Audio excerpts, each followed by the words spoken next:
Diary, Shuven diary. নমস্কার, শুভেন ডায়েরিতে আপনাদের স্বাগত। আর মাত্র কয়েক ঘন্টা, রাত পোহালেই ইডেনে প্রায় 6 বছর পরে টেস্ট ম্যাচ হতে চলেছে।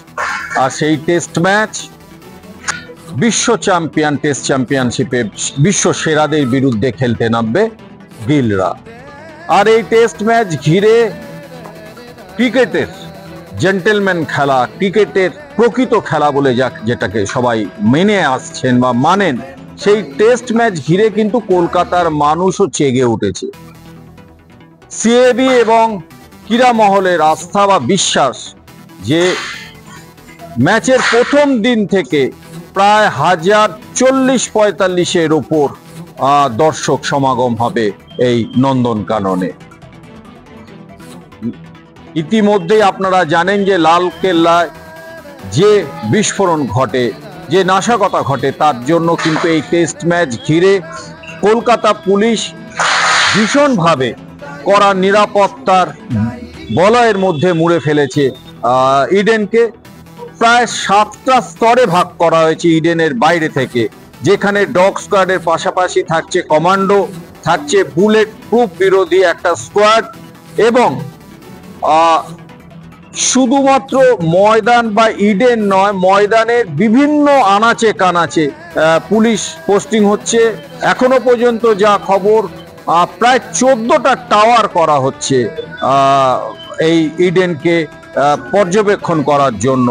এবং ইতিমধ্যেই ইডেনের দায়িত্ব নিয়ে নিয়েছেন কলকাতা পুলিশ, এবং যেটা বিশ্বাস যে ইডেনে ঢোকার ক্ষেত্রে হয়তো কিছুটা হলো শুক্রবার দিন প্রথম ম্যাচে শুরুতে দর্শকদের ঢুকতে হয়তো কিছুটা নিরাপত্তার কারণে হয়তো অসুবিধা হতে পারে, কিন্তু সেই অসুবিধার ভোগ করেও, কারণ যেখানে নিরাপত্তার প্রশ্ন আছে খেলোয়াড়দের এবং দর্শকদের, সেখানে এই নিরাপত্তা ব্যবস্থাটা দর্শকরা ভালো মনে মেনে নেবেন বলেই বিশ্বাস করছেন কলকাতা পুলিশ। শুক্রবার দিনকে সকালবেলায় ভারতীয় দল অনুশীলন সেরে ফেললো ইডেনে, এবং দুপুরে অনুশীলন করলো দক্ষিণ আফ্রিকা। সাংবাদিকদের মুখোমুখি হয়ে ভারতীয় অধিনায়ক গিল পরিষ্কার জানিয়ে দিলেন যে ইডেনে খেলার রোমাঞ্চ একটা আলাদা। পাঞ্জাবের মোহালিতে বা এই ইডেন গার্ডেন্সের খেলার অনুভূতিটা তিনি উপভোগ করেন, কিন্তু যেটা প্রশ্ন, সেই উইকেটের চরিত্র নিয়ে এই দিনকে খুব একটা মুখ খুলতে রাজি হলেন না। উনি বললেন যেটা গতকালকে পিচের যে অবস্থা ছিল, আজকে পিচের কিছুটা পরিবর্তন হয়েছে। আগামীকাল অর্থাৎ ম্যাচ শুরুর প্রথমেই তিনি উইকেট দেখে দল প্রথম একাদশটা সাজাতে চান। সেই ক্ষেত্রে 3 স্পিনার না অতিরিক্ত অলরাউন্ডার কাদের মাঠে রাখবেন, শুক্রবার দিনকে পিচ দেখেই দল নির্বাচন করবেন। বাংলায় খেলা হচ্ছে, ইডেনে খেলা হচ্ছে, মোহাম্মদ শামির প্রসঙ্গ উঠবে না তা তো হতে পারে না। সেই ক্ষেত্রে গিলের পরিষ্কার জবাব যে বুমরা সিরাজের যা পারফরমেন্স, তাতে এই মুহূর্তে তাদের কে দলের বাইরে রাখার কথা তো ভাবা যায় না।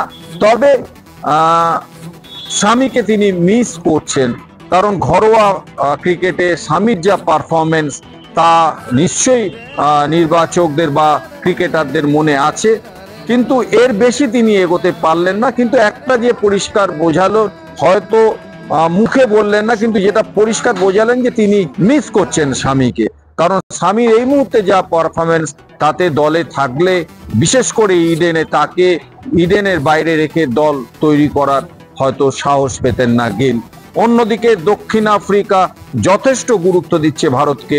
বিশ্ব চ্যাম্পিয়ন দল হলেও তাদের মতে নিউজিল্যান্ড সফর থেকে ফিরে আসার পরে একটা আত্মবিশ্বাস তাদের মধ্যে কাজ হচ্ছে, কিন্তু ইডেনের পিচ এবং ইডেন গার্ডেন্সে দর্শক সমাগম সবকিছু মাথায় রেখে বলছে ভারতীয় দল যথেষ্ট শক্তিশালী দল, ওদের বিরুদ্ধে জেতাটা আমাদের কাছে একমাত্র লক্ষ্য এখন এই মুহূর্তে। দল নিয়ে দক্ষিণ আফ্রিকা এখনই কিছু বলতে রাজি নয়, তারাও চাইছে যে শুক্রবার দিনকে পিচের অবস্থা দেখে, উইকেটের 22 গজের চরিত্র দেখে প্রথম একাদশ বসবে। সব মিলিয়ে ভারত আফ্রিকা টেস্ট সিরিজের প্রথম ম্যাচের জন্য নন্দনকানন প্রস্তুত কলকাতার দর্শকরা। শুভেন ডায়েরি দেখতে থাকুন, ভালো লাগলে সাবস্ক্রাইব করুন, শেয়ার করুন। নমস্কার।